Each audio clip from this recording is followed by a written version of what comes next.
রমাদানের 24টা ঘন্টা কিভাবে কাটাবো সে প্রসঙ্গে একটি রুটিন প্রস্তাব করব ইনশাআল্লাহ বিইذনিল্লাহ। রমাদানের রুটিন প্রসঙ্গে সর্বপ্রথম যে সময় নিয়ে কথা বলবো তা হলো সাহরি খেতে ওঠা বা ভোর রাতের সময়টা। ভোর রাতে আমাদের উঠে সাহরি খাওয়া এটি সুন্নাহ। কেউ যদি মধ্যরাতে অতিরিক্ত খান বা শুরু রাতে অতিরিক্ত খান এবং সাহরিতে তার খাবারের চাহিদা নাও থাকে, তারপরও সাহরি খাবার জন্য উঠা এটা সুন্নাহ এবং গুরুত্বপূর্ণ। কারণ রাসূল করিম সাল্লাল্লাহু আলাইহি ওয়াসাল্লাম বলেছেন, তাসাহহারু ফাইন্না ফিস সাহুরি বারাকাহ, তোমরা সাহরি খাও কারণ সাহরি খেলে তার মধ্যে বরকত রয়েছে, এই খাবারের ভিতরে বরকত রাখা হয়েছে। অল্প হলেও খাওয়া সুন্নাত, বিশেষ করে খেজুর খাওয়ার কথা বিভিন্ন হাদিসে রয়েছে। আমরা সাহরিতে আর যাই খাই একটা করে খেজুর অন্তত খাবো।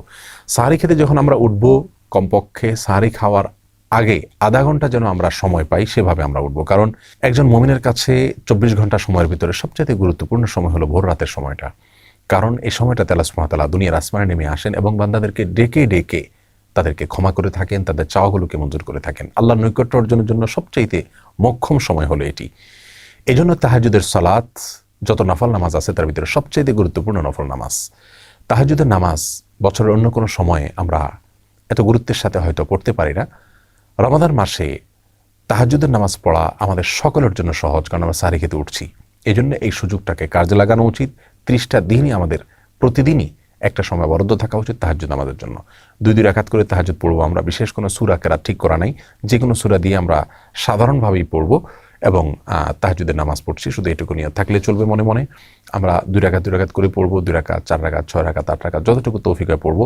প্রত্যেকটা রাকাত খুব দীর্ঘ করার চেষ্টা করব, দাঁড়িয়ে লম্বা কেরাত পড়ার চেষ্টা করব, আস্তে আস্তে পড়ার চেষ্টা করব এবং খুব বেশি লম্বা কেরাত মুখস্থ না থাকলে একটা সূরাই বারবার পড়তে পারি, কোনো অসুবিধা নেই।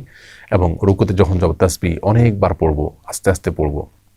রুকু থেকে দাঁড়িয়ে আবার দীর্ঘ সময় অপেক্ষা করব, সেজদা এরকম লম্বা করে করব, উঠে বসে আবার অপেক্ষা করব। এভাবে প্রত্যেকটা রোকনকে যত ধীরস্থিরতার সাথে করা যাবে তাহাজ্জুদের মান তত বেশি, যে কোনো সালাতের মান তত বেশি উন্নত হবে।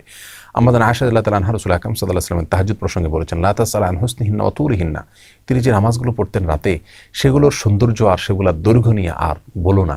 তার মানে সেগুলো অনেক দীর্ঘ ছিল এবং অনেক সুন্দর ছিল। এজন্য রমাদানের সবচাইতে ইম্পর্টেন্ট সময়টা যেটা আমরা কাজে লাগাতে পারি খুব সহজে, অথচ অনেকেই হেলায় আমরা নষ্ট করি, সেটা হলো ভোর রাতে সাহরি খেতে ওঠার কিছুক্ষণ আগে আপনি তাহাজ্জুদ পড়ুন এবং বাসার প্রত্যেকটা সদস্যকে উদ্বুদ্ধ করুন যার যার জায়গা থেকে যেন এই আমলটা করেন। এরপরে তাহাজ্জুদের পরে আমরা সাহরি খেয়ে নেব।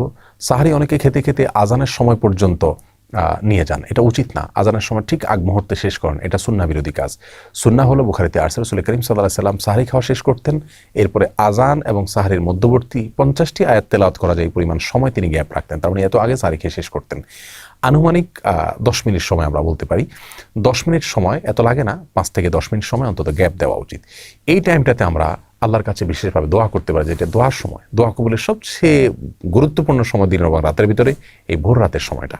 বিধায় এই টাইমটাতে আমরা খাবার শেষ হয়ে গেলে দোয়ায় মাশগুল হয়ে যাই, অথবা খাবারের আগেও দোয়া করতে পারি, কিন্তু আল্লাহর কাছে দোয়া করা উচিত এবং চোখের পানি ফেলা উচিত। দোয়ার জন্য সবচেয়ে উত্তম হবে আমরা যদি নির্জনে কোথাও চলে যেতে পারি। প্রয়োজনে বাসার ছাদে চলে যাওয়া যেতে পারে, প্রয়োজনে বাসার কোনো একটা কোনায় চলে যাওয়া যেতে পারে, কোনো একটা কক্ষে যেখানে কেউ নেই, সেখানে নিরিবিলি আমরা আল্লাহর কাছে আমাদের চাওয়াগুলো পেশ করতে পারি, চোখের পানি ফেলতে পারি। আমাদের দুরবস্থার জন্য আল্লাহর কাছে ফরিয়াদ করে চোখের পানি ফেলে আমরা কান্নাকাটি করে দোয়া করতে পারি এবং আমাদের সার্বিক চাওয়াগুলোকে আল্লাহর কাছে পেশ করতে পারি। এটা হলো রমাদানের রুটিনের জন্য সবচেয়ে ইম্পর্টেন্ট সময়, যে সময়টাকে আমাদের খেয়াল করা উচিত এবং খুব সুন্দরভাবে পরিকল্পনা করে কাটানো উচিত। এরপরে ফজরের আজান যখন হয়ে যাবে, আজানের পরে আমরা 2 রাকাত সুন্নাত পড়ব। সুন্নাত পড়ার পরে নবী আলাইহিস সালামের সুন্নাত ছিল যে ফজরের 2 রাকাত সুন্নাত পড়ার পরে তিনি কিছুটা বিছানায় মাথা দিতেন, একটু হালকা, ঘুমাতেন না, কিন্তু কিছু সময়ের জন্য রেস্ট করতেন, সেটা 2-4 মিনিট হতে পারে। আমরা কিছু সময়ের জন্য হালকা একটু গড়াগড়ি করে বা বিছানায় যদি মাথা দিয়ে তাহলে সুন্নাহ আদায় হয়ে যাবে। এরপরে উঠে আমরা ফরজ নামাজ পড়ব। ফজরের ফরজ নামাজ পড়ার পর আপন জায়গা যেখানে নামাজ পড়েছি সেখানে বসে থাকবো এবং সম্ভব হলে সূর্য উদয় হওয়া পর্যন্ত অপেক্ষা করব। সূর্য উদয় হওয়া পর্যন্ত এই টাইমটাতে বসে বসে সকাল সন্ধ্যার যে জিকিরগুলো আছে সেগুলো করব। সকাল সন্ধ্যার জিকির নিয়ে আমাদের বই আছে এবং সেটার PDF কপি পাওয়া যায় আমাদের ওয়েবসাইটে আস-সুন্নাহ ফাউন্ডেশন, সেখান থেকে আপনারা ডাউনলোড করে নিতে পারেন। অথবা নবী আলাইহিস সালামের সকাল সন্ধ্যার দোয়াগুলো যে কোনো বই থেকে আপনি সম্ভব হয় সেগুলো মুখস্থ করে নিয়ে পড়বেন এবং সূর্য ওঠা পর্যন্ত আপন জায়গায় বসে থাকবেন। সূর্য ওঠার 10-15-20 মিনিট পরে আপনি 2 রাকাত নামাজ পড়বেন, সেটা সলাতুল ইশরাক। এই নামাজটা আপনি পড়ার কারণে আল্লাহ সুবহানাহু ওয়া তাআলা আপনাকে একটি পূর্ণাঙ্গ ওমরার সওয়াব দিবেন। তিরমিজিতে বর্ণিত হয়েছে যে ফজরের পরে আপন জায়গায় বসে থেকে যদি এভাবে জিকির আজকার করা হয় এবং শেষে যদি 2 রাকাত নামাজ পড়া হয় অর্থাৎ ইশরাকের নামাজ, তাহলে এর মাধ্যমে এই সওয়াবটা আমরা পাবো। এটা অনেক রোজাদার আমরা মিস করি, আমরা ফজরের পরপর শুয়ে পড়ি। এটা অত্যন্ত ভুল একটি কাজ। আল্লাহ সুবহানাহু ওয়া তাআলা বলেছেন ওয়াসাব্বিহুহু বুকরাতাও ওয়া আসীলা, দিনের শুরুতে এবং শেষে তোমরা আল্লাহর পবিত্রতা বর্ণনা করো। কোরআন কারীমের বিভিন্ন জায়গায় বিষয়ে উৎসাহ দেওয়া হয়েছে। অতএব দিন এবং রাতের আমরা যদি তাহাজ্জুদের সময়টা, ভোর রাতের সময়টার পরে দ্বিতীয় সর্বোচ্চ গুরুত্বপূর্ণ কোনো সময়ের কথা বলি, তাহলে সেটা হলো ফজরের পরের সময়টা। অথচ এই সময়টাতে আমরা রমজান মাসে বেশিরভাগ মানুষ শুয়ে যাই, এটা ভুল।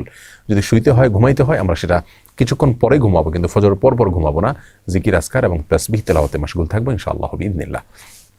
এরপরে যদি আমরা ঘুমাই, রেস্টও করি, সেটা পরিমিত হওয়া উচিত এবং লিমিটেড সময়ের জন্য হওয়া উচিত, মেপে কাজ করা উচিত। আমরা 2 ঘন্টা, 2.5 ঘন্টা বা 1.5 ঘন্টা, যার যতটুকু প্রয়োজন, আমরা ঘুমিয়ে উঠে তারপরে আমরা তেলাওয়াত করলে সেটা সবচাইতে ভালো। কারণ